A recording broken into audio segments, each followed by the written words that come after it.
Hello मेरे fighters, कैसे हो आप सभी लोग। आई होप, मैं आशा करता हूँ कि आप सभी स्वस्थ होंगे, मस्त होंगे और बोर्ड की तैयारी अच्छे से कर रहे होंगे। तो जैसा कि हमने आप सभी को बताया था कि यहाँ पर फाइटर्स सीरीज चल रही है जो कक्षा 10वीं के विद्यार्थियों के लिए बहुत ही महत्वपूर्ण है, जिसमें हम मैथ की तैयारी आप सभी को करा रहे हैं सीरियल से। जो बच्चे नवंबर से पढ़ करके अच्छा नंबर लाना चाहते हैं उनके लिए जीए फाइटर्स एक बेहद मौका दे रहा है ना। तो उनको गंवाना नहीं है। तो आप लोग ये वीडियो अपने दोस्तों में और अपने आसपास के लोगों में शेयर कीजिए जिनके बच्चे या जिनके दोस्त अभी इस वर्ष कक्षा 10वीं में है और 2025-26 के पेपर की तैयारी कर रहे हैं। ठीक, तो हम आप सभी के बीच ज़्यादा बात नहीं करेंगे, डायरेक्ट पॉइंट पर आते हैं। ठीक, तो देखिए, कक्षा 10वीं के विद्यार्थी जो इस बार बोर्ड एग्जाम देने वाले हैं उनको पहले हमने बताया था कि इससे पहले हमने एक लेक्चर और अपलोड कर दिया था जिसमें वास्तविक संख्या में, जिसमें मैथ मैथ के पहले चैप्टर वास्तविक संख्या, जिसका पूरा एमसीक्यू हमने कर डाला था चैप्टर वाइज। यहाँ पर जो भी काम होगा चैप्टर वाइज चलेगा।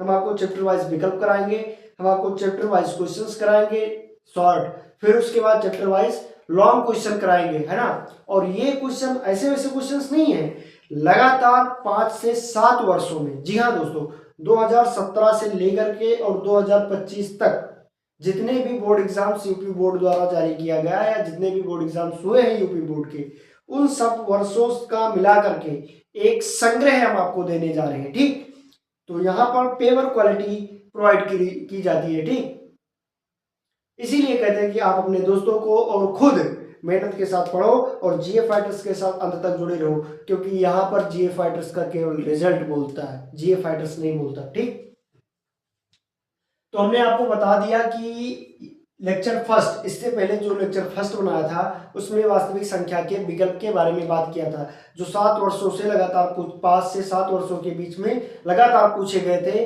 उन विकल्प के बारे में चर्चा हमने कर दिया, है ना। और मैं गारंटी लेता हूं उसमें से 2 से 3 विकल्प आएंगे ही आएंगे। ठीक, अब आज के इस लेक्चर में हम कुछ छोटे मोटे क्वेश्चंस करेंगे जो कि 5 से 7 वर्षों में इस चैप्टर से कई बार आए हैं, है ना। तो ये चैप्टर बहुत इंपॉर्टेंट होने वाला है और इसके जो भी क्वेश्चंस हैं इसको आप नोट कर लीजिएगा अपने रफ में, पेपर में आप देख लीजिएगा, एक ना एक क्वेश्चन जरूर फंसेगा इससे भी। तो और एक लेक्चर इसका और लाएंगे जिसमें हम केवल सिद्ध करने वाले क्वेश्चंस लाएंगे बोर्ड एग्जाम में, जो कि लॉन्ग क्वेश्चंस के रूप में होते हैं, 4 से 8 नंबर वाले या 6 से 8 नंबर के बीच में वो आते हैं क्वेश्चंस। हर साल आता है, कोई ना कोई एक आएगा जरूर। चलिए बिना देरी किए हुए स्टार्ट करते हैं। पहला क्वेश्चन आप सभी के सामने स्क्रीन पर क्वेश्चन में दिया गया है 867 तथा 255 का लासापा तथा मासापा ज्ञात कीजिए। आपको इससे संबंधित एक क्वेश्चन जरूर दिया जाएगा लासापा और मासापा ज्ञात करने वाला। चलिए, लासापा और मासापा जैसे हम लिखेंगे उसी तरह आपको बोर्ड में लिखना है, कुछ भी कटआउट नहीं करना है। ठीक, आपको क्या करना है, इसका लासापा निकाल लो, इसका गुणनखंड कर लो 867, इसका करो 3 से, 3 दूनी 6, 2 बचा, 26 होगा, 3 8 24, फिर कितना बचा, 2 27, 3 9 27, फिर 17 से कटेगा, 17 17 289, 17 91 17, फिर 255 का कर लो, 255 255 का करोगे तो कितना हो जाएगा, 3 से काटोगे, 3 सत्ते ओ 3 8 24, 15 3 5 15 85, फिर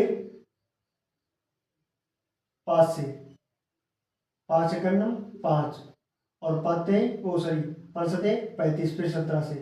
ठीक, अब हमें क्या करना है, पहले लासापा ज्ञात करना है ना। यहाँ पर लिखोगे हल। अब लासापा ज्ञात करने के लिए लिखोगे लासापा, ला सा पा, और एक ऐसा पाई मार दोगे, यहाँ लिख दोगे मा सा पा। ठीक, यहाँ देखो इसका गुणनखंड लिखो, 867 बराबर 3 गुणे 17 गुणे 17। ठीक, फिर 255 बराबर 3 गुणे 5 गुणे 17। जो संख्या दोनों में कॉमन हो उसको एक बार, और जो संख्या ये भी कॉमन है इसको भी एक बार लिख लो। नहीं कॉमन है फिर भी दिया गया तो उसको एक बार उसको भी लिख लो कि करके 17 गुणे 5, 17 सत्रह हम 289 और 289 आते 15, 289 पंद्रह में यहाँ 4335 शायद 4335 आएगा। और इसका मासापा जो होगा 867 बराबर 3 गुणे 17 गुणे 17 और फिर 255 बराबर 3 गुणे 5 गुणे 17। यहाँ देखो 3 कामन, यहाँ पर 17 कामन, 3 गुणे 17 मतलब 17×51। ये हो गया आपका लासापा और ये हो गया मासापा, है ना। आपके 2 नंबर के या 4 नंबर के क्वेश्चंस में ये आपको मिल जाएगा ना। एक सवाल लग गया 2 नंबर का, ठीक। अब अगला क्वेश्चंस देखते हैं।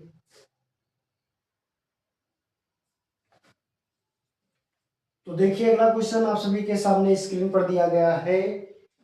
संख्याओं 26 व 91 का अभाज्य गुणनखंड विधि द्वारा HCF एवं LCM ज्ञात कीजिए। जी हाँ दोस्तों, इसमें भी HCF और LCM देखिए एक ही प्रकार के 2 क्वेश्चंस, और ये दोनों क्वेश्चंस दिए गए हैं। ये क्वेश्चंस आया है 23 में, 2023 में, 24 में और 25 में। ये वाला क्वेश्चन आया है 17 में, 19 में, 21 में और ऑप्शनल में 24 में डाला था, है ना। तो सेम एक ही जैसा दोनों क्वेश्चन है। हमने पहला क्वेश्चन आप सभी के सामने करके बता ही दिया है। ये वाला क्वेश्चन आप सभी के लिए होमवर्क, कमेंट बॉक्स में इसका आंसर जरूर बताइएगा, ठीक। स्वयं करें इसको, क्या करेंगे, स्वयं करें, आप सभी के लिए होम प्रैक्टिस।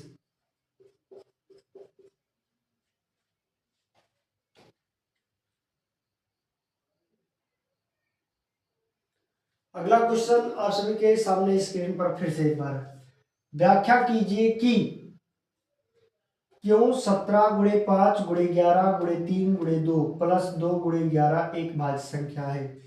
तो इसको हल करेंगे कैसे, क्या करेंगे, इसमें जो दो एक से अधिक बार जो संख्या दिया गया है उसको कॉमन कर लेंगे। कैसे, सवाल पहले उतारो। 17 गुणे 5 गुणे 11 ये दिया गया है, गुणे 3 गुणे 2 प्लस 2 गुणे 11। पहले देखो 11 और 2 को और 11 को क्या कॉमन कर लो, फिर 17 बचा, फिर 5, फिर 3, फिर 2, सॉरी 2 पहले 3 प्लस 1, है ना। अब ये चीज सिद्ध हो चुका है कि ये भाज्य संख्या है। क्यों, अंकगणितीय आधारभूत प्रमेयिका से।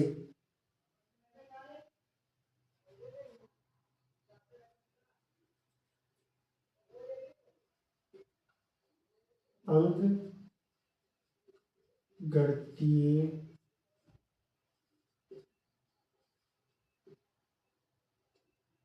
आधारभूत प्रमेयिका से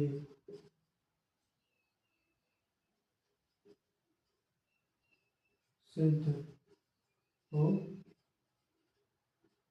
चुका है कि क्या 17 गुणे 5 गुणे 11 गुणे 3 गुणे 2 प्लस 2 गुणे 11 क्या है, एक भाज्य संख्या है। ये क्वेश्चन 2023 में और 2019 में आया था, ठीक। 2023 और 2019 में इस क्वेश्चन को पूछे गए थे। तो हमने आपको सन भी बता देते हैं कि किस सन में कौन सा क्वेश्चन पूछा जाता है और किस सन में कितनी बार इसको रिपीट किया गया है ना। इसीलिए हमने रखा कि बोर्ड एग्जाम में लगातार पूछे जाने वाले प्रश्न, मोस्ट इंपॉर्टेंट क्वेश्चंस प्रैक्टिस, है ना।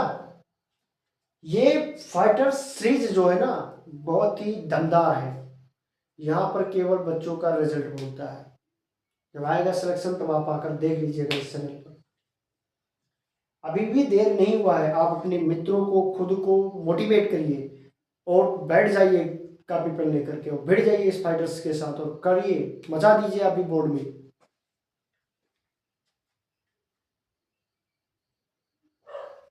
अगला एक और क्वेश्चन आप सभी के सामने स्क्रीन पर। इससे पहले अगर आपने हमारे चैनल को सब्सक्राइब नहीं किया है तो अभी सब्सक्राइब करिए, साथ ही साथ बेल आइकन प्रेस कर लीजिए। और हाँ, अगर इससे पहले वाला लेक्चर नहीं देखे हो तो पहले उसको देखो फिर इसको देखो, क्योंकि उसको देखोगे तब फिर ये समझ में आएगा, है ना। और आपका सीरियल से चलेगा। ऐसे बार बार लेक्चर छोड़ के और इधर उधर कूद कूद कर देखोगे तो कोई फायदा नहीं है, इससे अच्छा मत देखो आप। ठीक, तो चलिए देखते हैं। कह रहा है यदि P व Q दो धनात्मक पूर्णांक इस प्रकार है कि P बराबर ए बी स्क्वायर और Q बराबर ए क्यूब बी, जबकि a कामा b अभाज्य संख्याएं हैं, तब एलसीएम एलसीएम पी क्यू का ज्ञात कीजिए। हमें क्या दिया है, P बराबर हल, P बराबर दिया गया है ए बी स्क्वायर। अब इस चीज को हम कैसे लिख सकते हैं, ये गुणे बी स्क्वायर को कैसे लिख सकते हैं, बी गुणे बी, कोई दिक्कत नहीं। फिर देखो क्यू को लिखो ए गुणे ए गुणे बी। अब आप देखिए लासापा में क्या होता है, एलसीएम निकालते समय क्या करते हैं, एलसीएम निकालते समय जो चीज कॉमन होता है उसको एक बार और जो नहीं कॉमन होता है उसको भी लिखते हैं। फिर देखो बी और बी, ये देखो बी हो गया, बी हो गया, सॉरी अभी रुक जाओ, ए कॉमन में लिया एक बार लिखो। फिर देखो ये दोनों ए खाली है, इसको ए लिखो, फिर इस बी को लिखो और ये जो जोड़ा बना इसको बी को लिखो। अब कितनी बार ए आया है, एक दो तीन, तीन बार ए आया है तो इसकी पावर तीन हो जाएगा। बी दो बार आया है, इसका पावर बी, अर्थात जो हमारा एलसीएम आया वो ए क्यूब बी स्क्वायर। ऐसे इस क्वेश्चन का आंसर हम करेंगे, है ना। ये भी 2 से 4 नंबर के इस बीच में पूछा जा सकता है। हमने जब बोर्ड एग्जाम दिया था, मैंने जब बोर्ड एग्जाम खुद दिया था, इस क्वेश्चन को रट के गया था और विकल्प में भी आ गया था ये क्वेश्चन। हाँ, विकल्प में आया था। तो कई बार ये क्वेश्चन पर हम लोग ज्यादा जोर इस क्वेश्चन पे ऐसे देते हैं क्योंकि ये विकल्प में भी पूछ सकता है और 2 से 4 नंबर के क्वेश्चंस में भी आ सकता है। तो अगला लेक्चर एक और इसका आएगा जिसमें हम बड़े से बड़े क्वेश्चन जो कि पहले चैप्टर यानी वास्तविक संख्या जो चैप्टर हमारा है, इसके दो सेशन हो चुके हैं। पहला विकल्प का, दूसरा क्वेश्चन का, है ना, जो छोटे छोटे क्वेश्चंस 2 से 4 नंबर के बीच में। अगला जो आएगा वो 6 से 8 नंबर का जो क्वेश्चंस बनता है उससे वो क्वेश्चन लेकर आएंगे। वो भी 5 से 7 वर्षों का लगातार पूछा जाने वाला क्वेश्चन उसमें रहेगा, है ना। तो तीनों लेक्चर मिस नहीं करना है, आपको तीनों लेक्चर्स देखना है और अंत तक टिके रहना है हमारे साथ। फिर देखिएगा जीए फाइटर्स आपके साथ कैसा और आपके साथ मिलकर के कैसा परिवर्तन लाता है। तो चलिए दोस्तों, मिलते हैं अगले लेक्चर में, तब तक के लिए जय हिंद दोस्तों।